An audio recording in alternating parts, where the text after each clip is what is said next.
And when the units forming this solar system are achieve balance within themselves, they each become a sun and generate again. Now in man, the Chinese say, he receives his spirit from imperial heaven, the Yellow Emperor. He receives his body from the Great Mother. He brings these two, spirit and matter, into equilibrium and produces a sun, S-U-N. And this sun is the soul. And the soul is therefore composed of gold. Not physical gold, but the same kind of gold that is always created by equilibrium. The moment equilibrium is created in the alchemical mysticism, the gold within a thing is caused to be released. Because wherever there is gold, there is a potential equilibrium. And as I think I told you on another occasion, research at Dornach in Switzerland has shown that gold, colloidal gold, is a sovereign remedy for ailments of the heart. Heart, sun, gold, soul. They are all part of one sequence of values. Now, according to the Chinese, there is gold in everything, just as the Europeans have. Now, what is the gold in everything? What is the seed of gold that must always be present in every single thing that exists? The answer is that everything has within it the potential of equilibrium. All things have the possibility of being synthesized into balance. Now, if you remember in the Sefer HaZohar, the Kabbalistic book of the Splendors, it says, unbalanced forces perish in the void. Thus passed the kings of Edom and the giants of ancient days. Your titans, your chaotic giants, fighting for control of the universe, represented your two great powers, the Mother, Father, Dragons in China, that struggled together and produced between them the golden ball, which is the symbol of imperial China and also the symbol of the age of the world. When ether and chaos among the Greek philosophers, the Orphics, struggled and strove between themselves, they finally formed a whirling mass, which became the golden egg of Phanes, which burst forth to release the Logos in the creation of the world. So from the strivings, from the struggles of the unbalanced elements, came again the golden age. Now the golden age on earth is the age when there was no conflict, when everything lived in peace together. This was the first and most glorious of the yugas, the great age of the gods. It is always the same essential symbolism. And gold, heart, sun, man. All these relate to this mystery of equilibrium.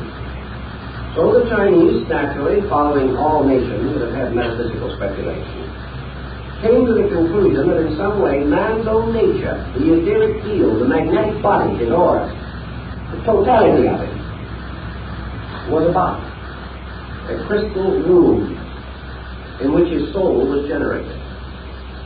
And we hear in the age of chivalry how Merlin went to sleep in an egg of glass. We hear how the Hermetic homunculus is created in a womb of glass. We have this glass, which again is the psychic field of the human being, in which the mystery of his own equilibrium takes place. This mystery of equilibrium is represented in the Chinese by the yang-yin combination.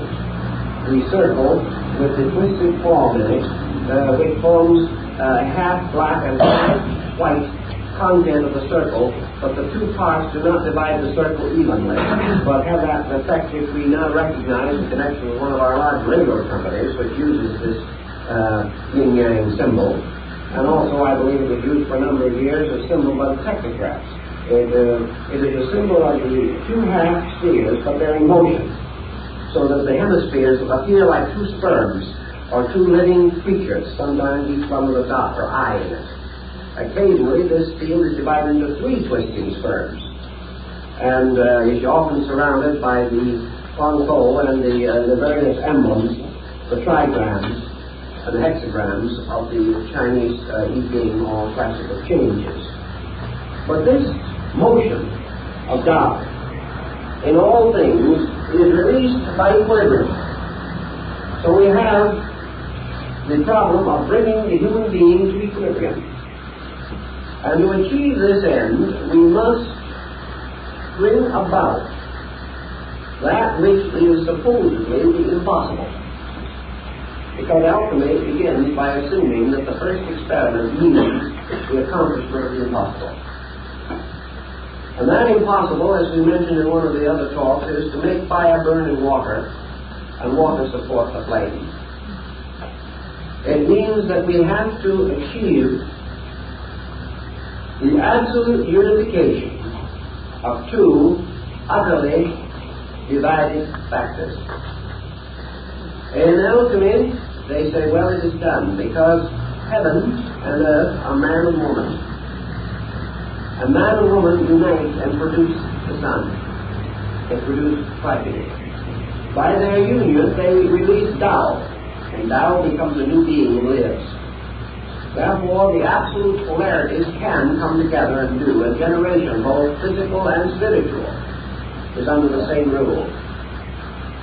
But in the problem of man's achievement of the stone, he has a spiritual seed, a spiritual profundity, a mystery that is completely free in space, the unicorn that can only be captured when the virgin ties her scarf to his horn. This absolute motion must therefore come into absolute reconciliation with that which is absolute stasis.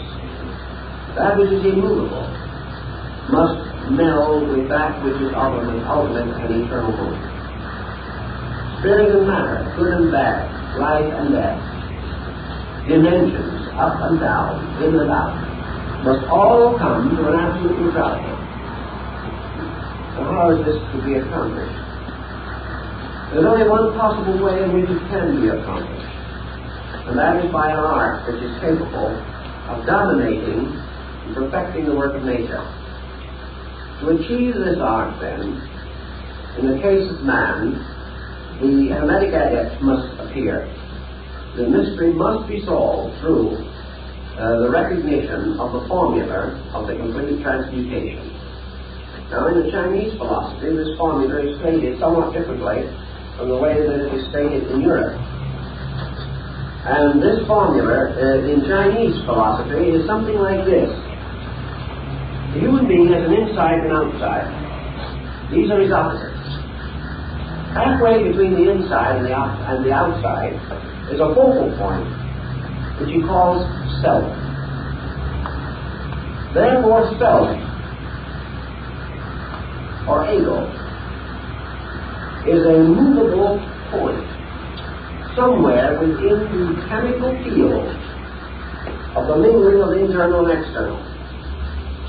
Self is sustained from the outside by the sensory perceptions which are constantly contributing to its existence.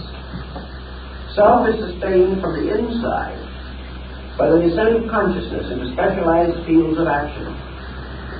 So this self moves with the individual. It is a wandering point. When I look at something, I move myself into that thing. I stand in front of a picture and I enjoy it very much. Myself has gone out and enjoyed the picture. After looking at it for a few minutes, I get tired of that and I think of myself again, and it goes into my pocketbook perhaps and stays there for a little while to make sure that everything is safe and sound. Then after a few minutes more, it has another little bit of vagary bestowed upon it.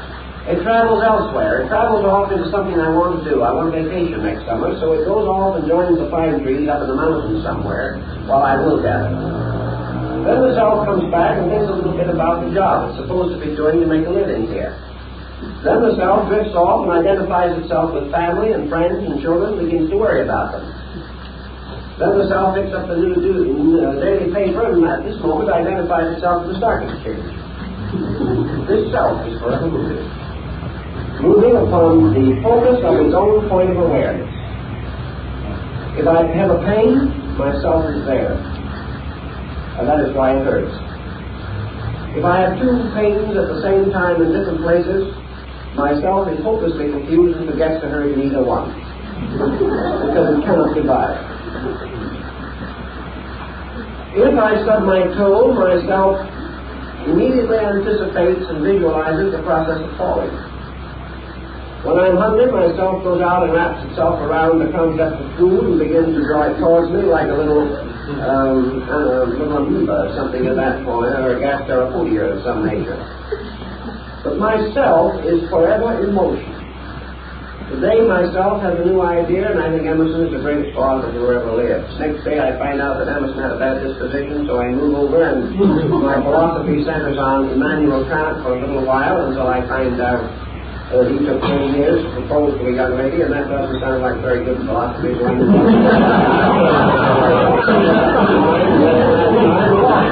the result.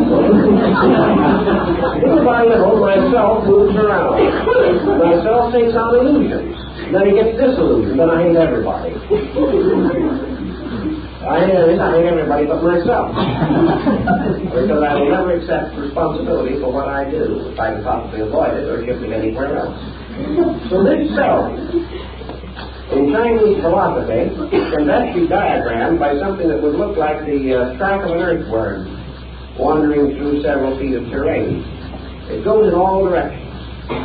Now in the West, we think of the self as a center,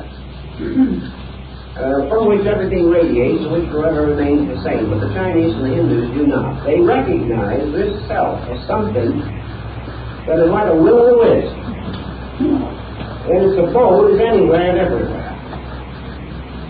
And that it is an untamed thing, which has to be bridled, and it has to be captured and held and trained, like the wild horses of the gods, or no one can ride it. And that in this wandering around from here and there and everywhere, there is no balance. And that the work of alchemy is to draw the self inevitably and irresistibly to dead center and leave it there, so that it occupies the position of the dot in the circle. The moment it reaches dead center, it ceases to move, and everything else moves around it. This dead center is the true formula, the true point of the precipitation of the stone.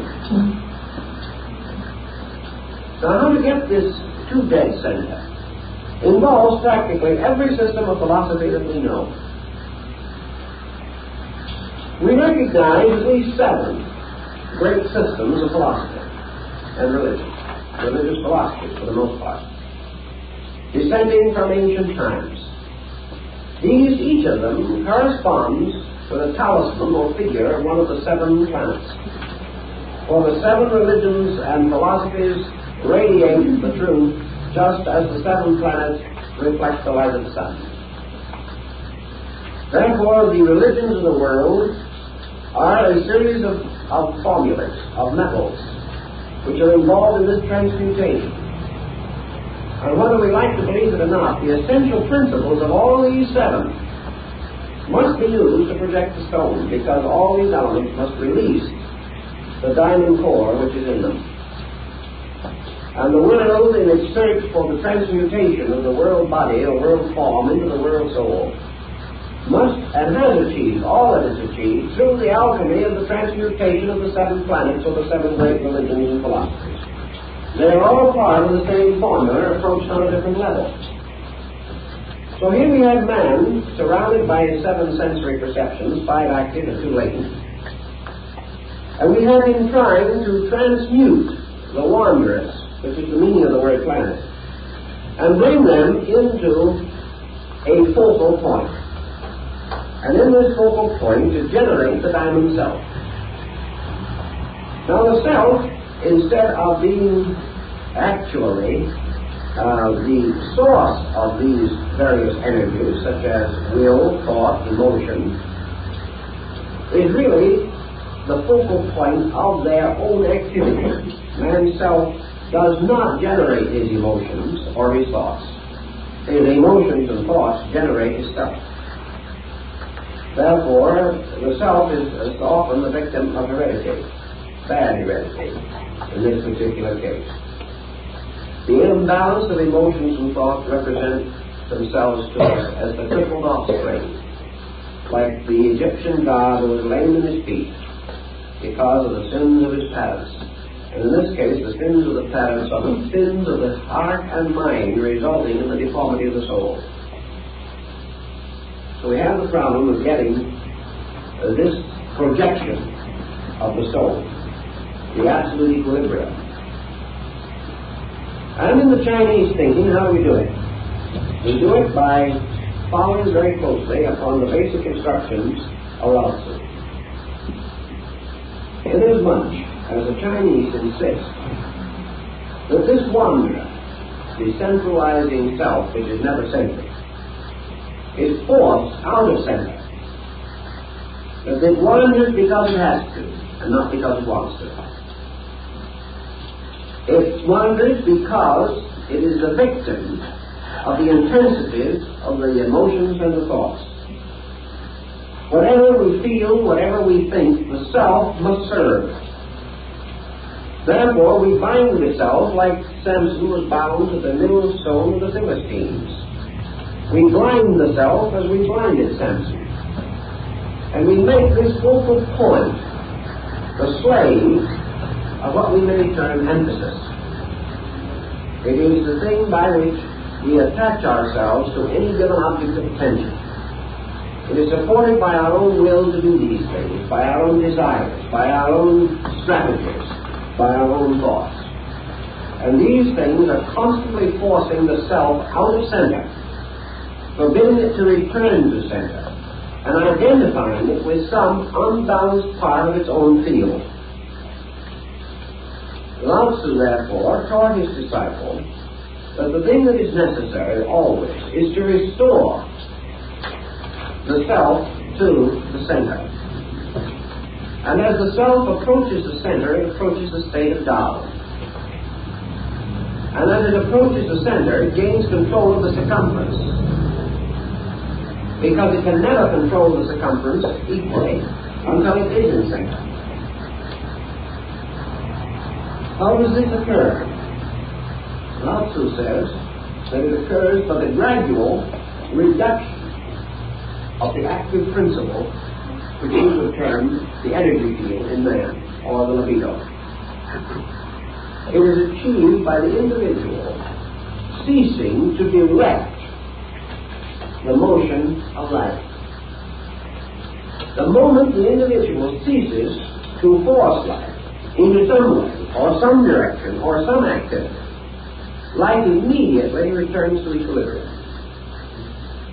Therefore, illumination is not something that the individual must desperately attempt to attain.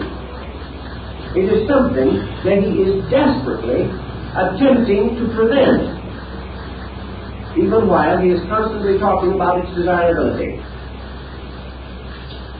It is not that this path of Tao, the road which is Tao, is as difficult as the symbolism suggests. It is that the individual himself refuses to walk in a straight line. He refuses to permit the principle of Tao to operate. Now we can use an old example taken from one of the Chinese classics to point this situation. And it seems that there was an old master who had 5 disciples. Of course, the 5 disciples are the 5 colors, the 5 elements, the 5 provinces of China, the 5 everythings that we have in this mystical situation that we are dealing with. 5 elements. Chinese have 5 elements. We have 4, but the alchemists had a 5th, azot. And we have a hypothetical 5th, which we call ether, and about which we are not very certain for the most part. But this old gentleman had 5 disciples, and he told them, he said, I want you to travel all around the world and return and tell me what you have seen. Well, in his day, that was quite a task. So it was many, many years before they all got back. But they did, because they were all good Taoist disciples, and a great protecting power went with them. So after many years they returned, and each one of them told the master where he had been and what he had seen. What said the master? I told you to go everywhere. You have all been somewhere, but not one of you has been everywhere. Because there is not one of you who has visited every place. And they said to him, Master, we couldn't do it and get back. The older man says, no, my son, you couldn't do it if you started out. The only way you could do it is to stay here. And while you have all been somewhere, I have sat here and been everywhere. In other words, you cannot go there by that method. But if you attain a certain condition within yourself, you are there. Which may also explain why so many of these old mystics felt that their great service to mankind consisted of sitting quietly under a tree. Taoism would teach that they could do more for humanity under a tree if they knew what they were doing. And they could by running up and down the world, preaching, teaching, hoping, and fearing for inhabitants and spirits. Because their contribution would be on a level of qualitative penetration, while everyone else would be running around on a quantitative level. So in the problem of Taoism, the return of the consciousness to the point of equilibrium is attained not by the victory over self through great stress and strain, through wrestling with an angel or something of that nature. It is simply by the gradual release of the individual from pressure, from the pressure of action. Now we come to the conclusion from this that the Taoist advocates the philosophy of non-action. He does. Not because non-action is negative, but because non-action is all action. There is no possible way of achieving absolute motion without passing through the state of absolute transition or transcension of motion. Alchemy says you can never unite the elements in their outward forms. You have got to reduce them to essence before they can be caused to mingle. Therefore, you can never, by any process that we know, take the various elements of the personality and force them into the union to produce the stone. Before they can be created into the stone, they must all die. Paul says, unless the seed dies, it shall not live again.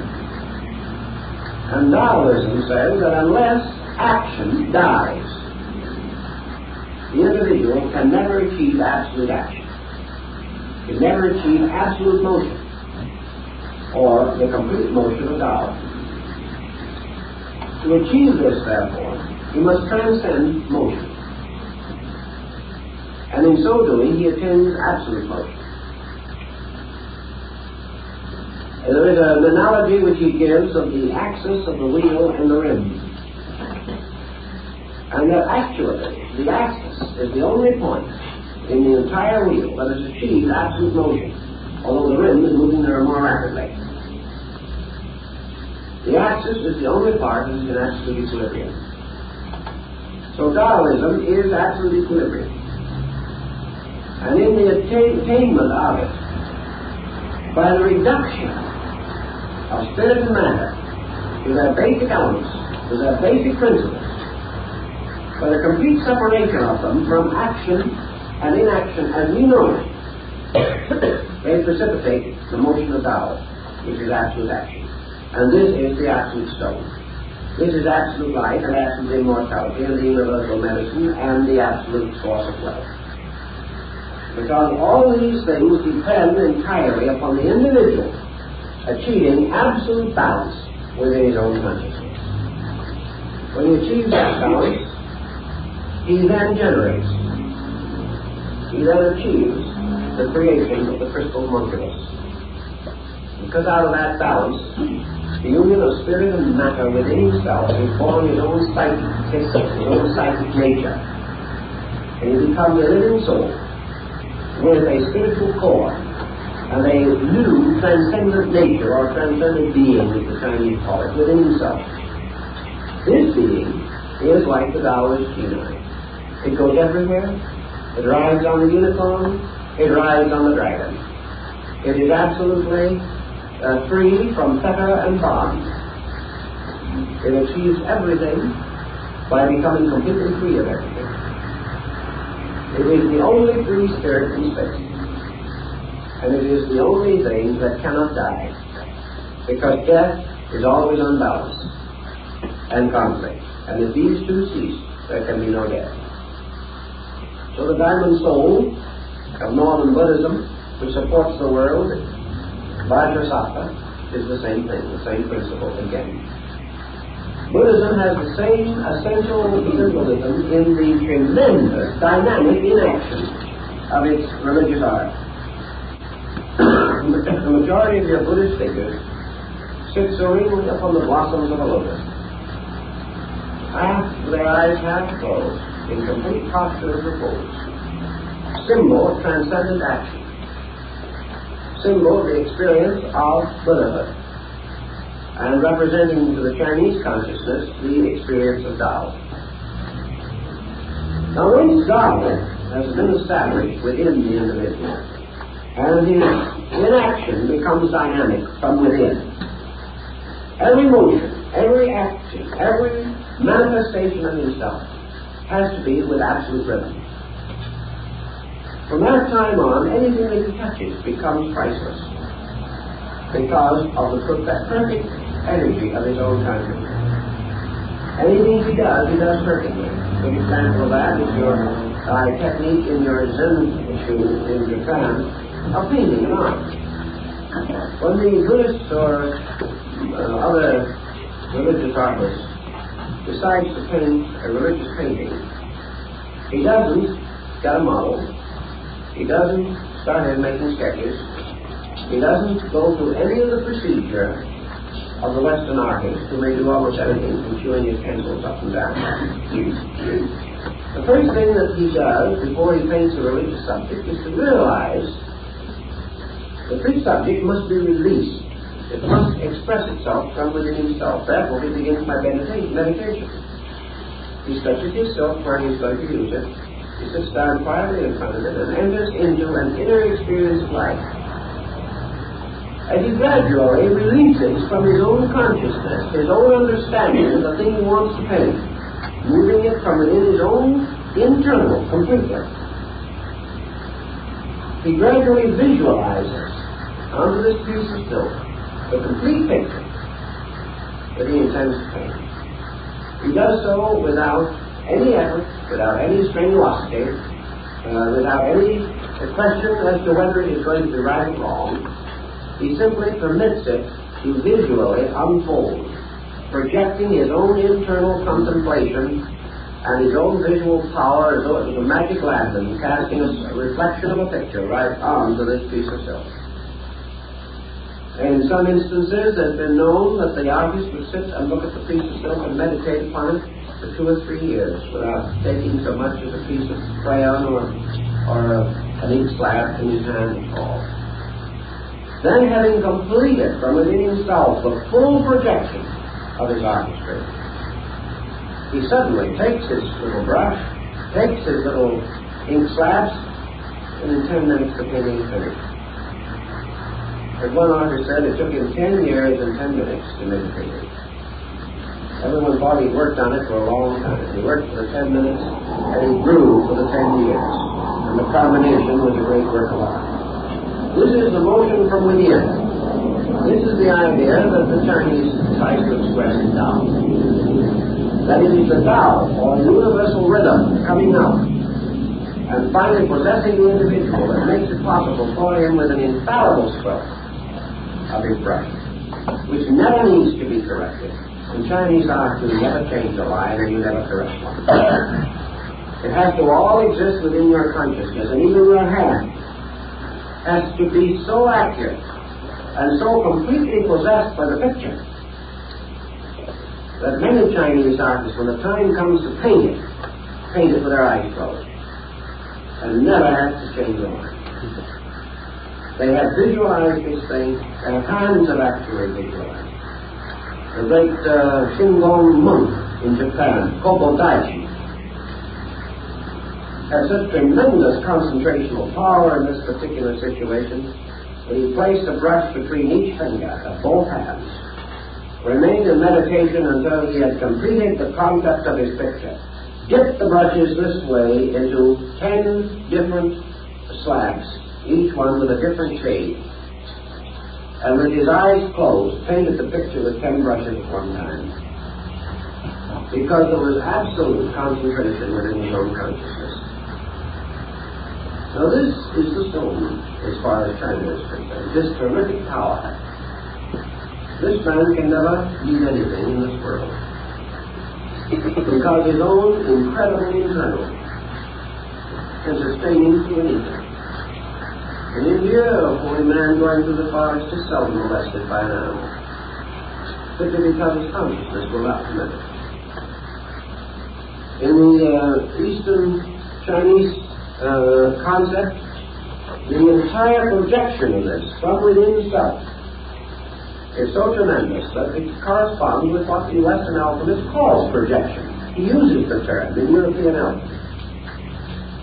That he is able to release the stone, release the dynamic, release the universal medicine through himself. There is also a story in China of a great artist priest who was called to tend to a man who was sick. And after he had sat and watched the sick man for some time, this monk asked for a piece of silk. It was set before the sick man on a little frame such as they use for painting. And after watching the sick man for a certain time, the monk reached over, dropped his brush into the ink slab, raised the brush, and made a peculiar line on the silk, just one line. The sick man got well, because the monk had captured the peculiar rhythm that was broken.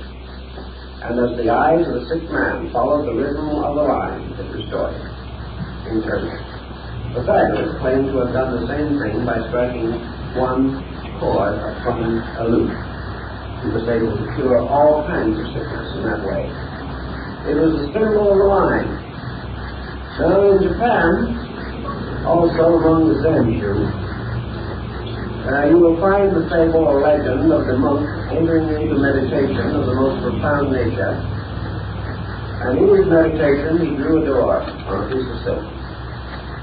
He sat and watched it, and according to the story, visualized that door. Finally, he got up, opened it, and went through the silk into Nirvana. Never returned. Now, these things are no more remarkable than the idea that Roger Bacon was able to pay for the Crusades by artificial gold that he manufactured in the Tower of London. They're all parts of this story. A story which has been ridiculed because of its outward appearance being sheer fantasy. But a story which has to do with the entire internal life of the human being. A life which is controlled by the centralizing of consciousness. Daruma, the patriarch of Zen, had an episode in his life that is a little reminiscent of the story we find in the New Testament. Daruma, in meditation one day, was walking along by the side of the sea. And after he was long in his meditations, he suddenly sort of came out of this trance-like condition of ecstasy in which his mind was one with the infinite, and suddenly, to his amazement, observed that he had walked out several miles onto the surface of the water. The moment he realized he was out there, he sank. For as long as his consciousness had been held in complete suspension, he didn't know it. He didn't sink. They also tell many similar stories about the power of this internal. Now, once he says this power is real, that it is possible to achieve this tremendous victory over the mind by the complete integration of the luminal part of the internal nature. This constitutes not only a victory over the world, but a victory over the great cyclic laws which control the activities of the unenlightened. Buddha is said to have risen victorious over the power of the seven planets. In the same way, the alchemist, transmuting the seven souls which make up his psychic nature, and attaining complete transcendence over them, and causing them to form the diamond soul, or the great adept self, achieves complete release from any limitation conceivable to the human mind or emotions. Therefore, he is completely without stress or strain. He is without tension. He is without negation. He is without any imbalance within his own nature. Therefore, like space itself, he is immortal. This was the Chinese concept of the transmutation, and I believe that the European concept, under the symbolism, was practically identical. There is no question in the world that this symbolism moving into the Near East influenced Arabic thinking, and much of our so-called chemical speculation came to Europe from Arabia and from Iran and from other areas in that general region.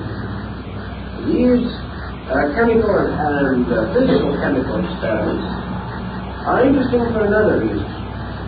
Which came first? Was alchemy the mad mother of chemistry, as some would have us believe? Or did physical chemistry arise from man's gradual recognition of great symbolical patterns within his own psychic nature? Is chemistry one of the expressions of the soul itself, interpreting itself through the symbolism of medicine and chemistry, and to a certain degree in philosophy and mathematics, all of which are involved in this subject? I am inclined to think that the alchemical symbolism arose out of man's own psychic recognition of these laws, and that man, attaining to a degree in sleep the relaxing from tension which he does not experience in daily living, that in sleep and dream phenomena he comes a little nearer to the threshold of this equilibrium. Sleep is probably a kind of equilibrium on a negative level. It is a kind of transcending of action. Therefore, sleep, death, initiation in the mysteries, all these were always carried under one group of symbols. Sleep was always a symbol of death. Death was always a symbol of initiation, because it represented a transformation, a complete change of polarities. And in alchemy, the death of the metals, the death of man's seven souls, must precede the resurrection.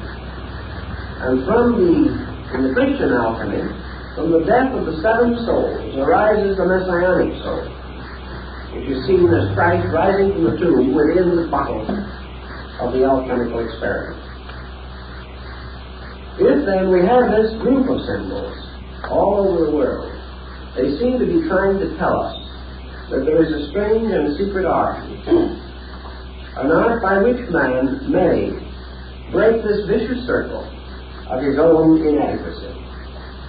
And whether we call this alchemy, or whether we call it Raja Yoga, or whether we call it mysticism or Sufism, or whether we believe it to be the religion of the dervishes, or Platonism, Gnosticism, or philosophy, whatever we call it, it is all dealing with one thing, and that is the projection of the diamond soul.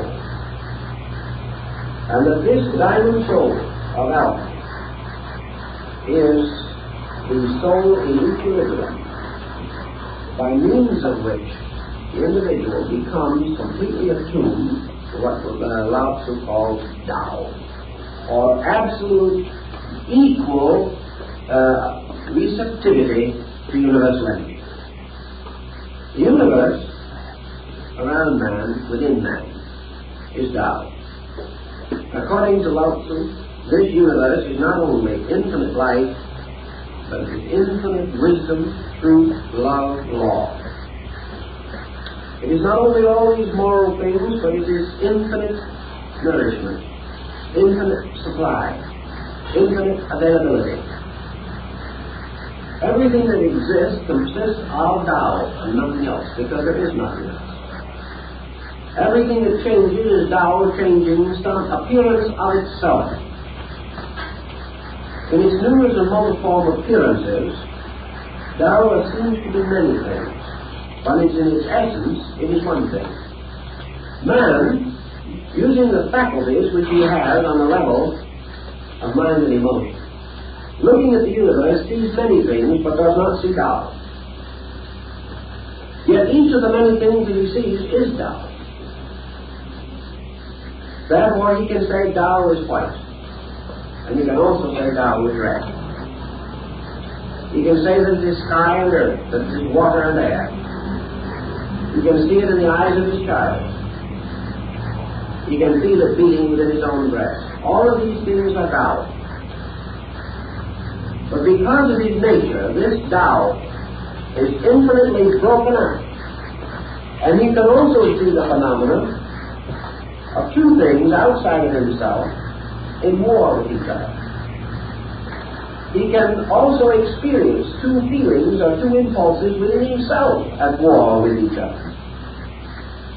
Therefore, he experiences through the division of his own faculties Tao as infinite diversity. He comes to it from an Aristotelian point of view. He cannot see the tree full of leaves. He cannot see the city full of houses. He may go so far philosophically as to admit that all these houses are part of the city, and that all these leaves are part of the tree. But in consciousness, he is experiencing the many leaves and not the tree, because that is what the faculties reveal to him. He looks out and he sees 10,000 stars, but he does not see the one star.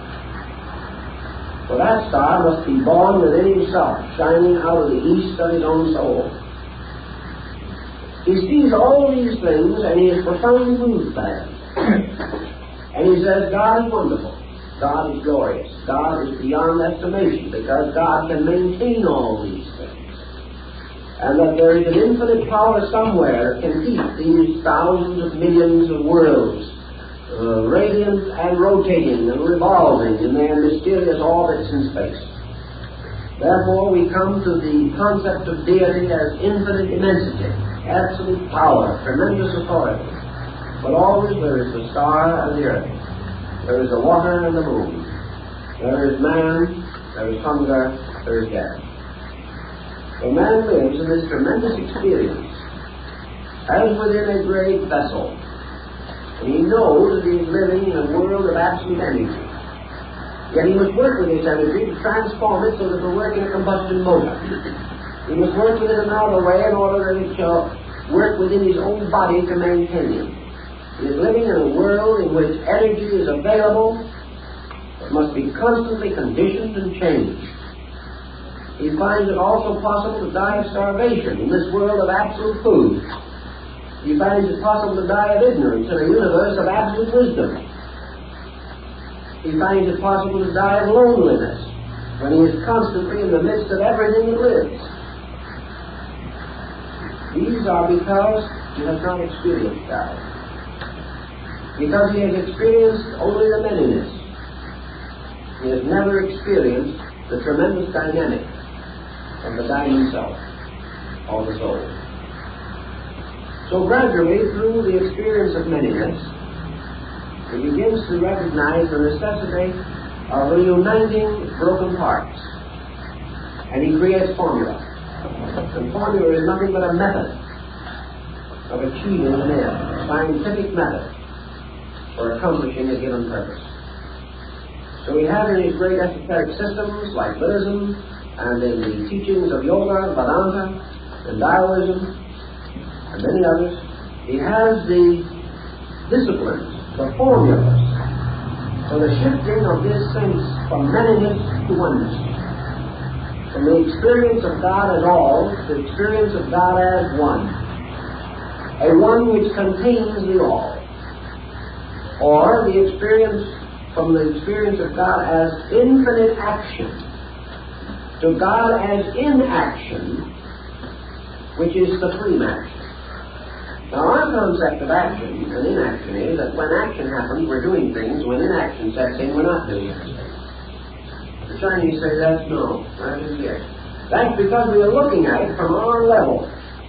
The truth of the matter is what we call action is the supreme inaction in space, and what we call inaction is complete action.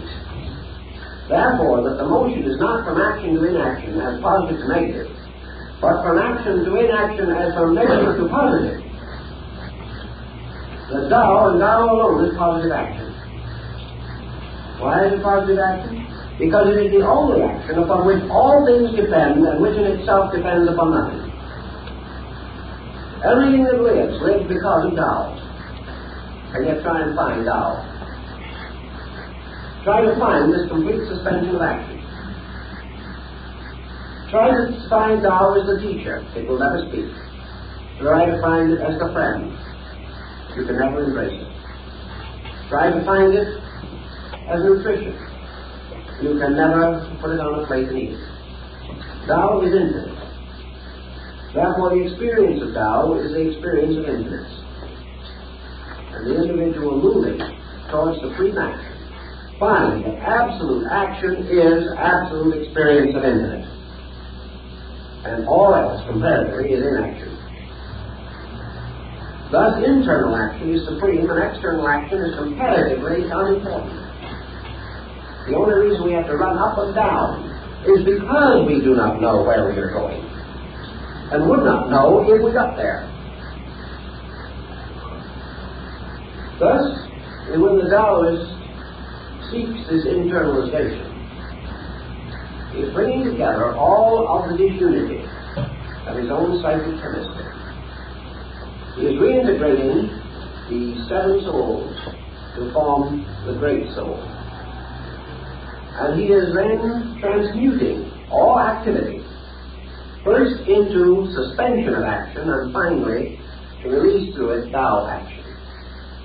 He calcines or burns up or exhausts all of his own personal actions.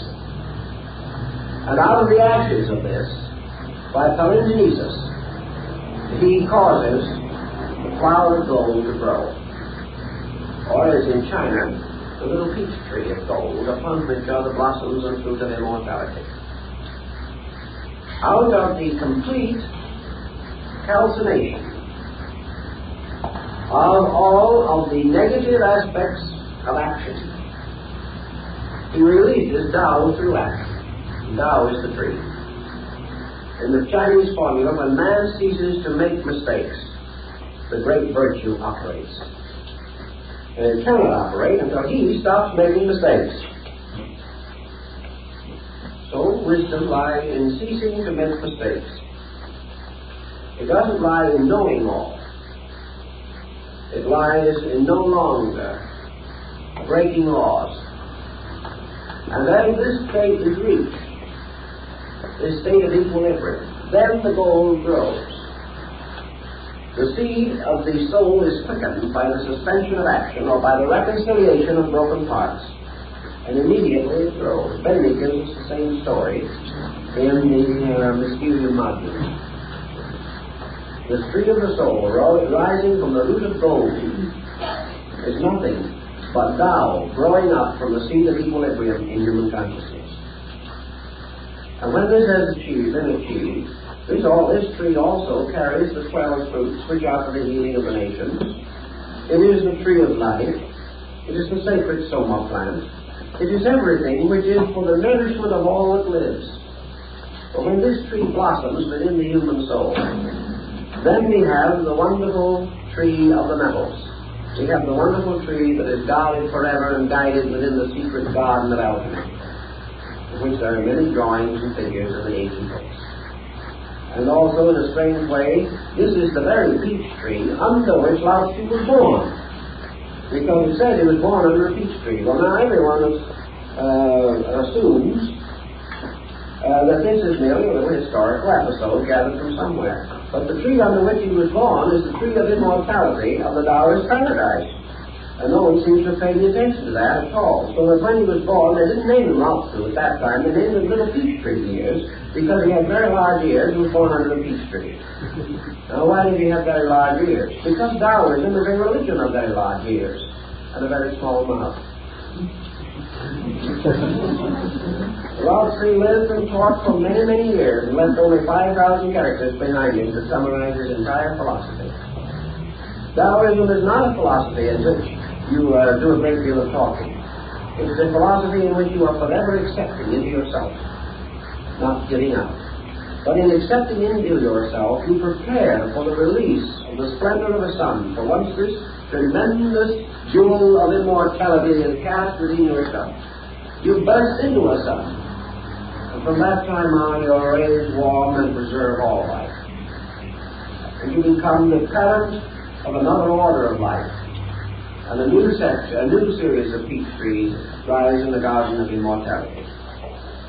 And having achieved this, and having perfected oneself in it, according to the Taoist theories of the transcendental period, not the original period, Lao-Tzu did not have this particular concept, but it followed in his teaching. After the achievement of this adepthood,